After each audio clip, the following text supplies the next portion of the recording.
Croeso, unrhyw yw Dr James Burston a fi wedi arweinydd blwyddyn 1 o raglen Meddygaeth yn Mhrifysgol Bangor.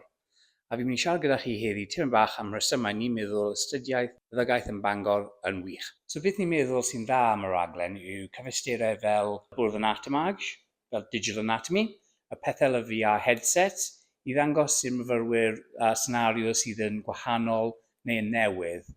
Gyda ni suite clinigol yn y fron heilog, sy'n ni gallu mynd â'r myfyrwyr lawr a ddangos a dysgu yn lle fel yn ward iawn. Beth arall sy'n arbennig am y raglen yw y niferoedd o myfyrwyr sydd gyda ni pob blwyddyn. Dim ond 70 neu 80 o myfyrwyr sydd gyda ni pob blwyddyn, felly ni gallu rhoi cefnogaeth i pob myfyrwyr sydd gyda ni, a neu siŵr bod nhw'n gallu bod yn llwyddiannus yn y raglen.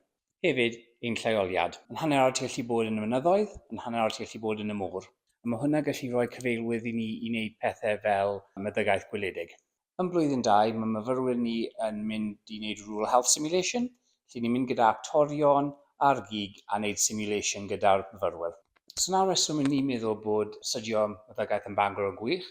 Yn ffordd gwella chi gweld hwnna i dod ato ni ar gyfer diwrnod agored.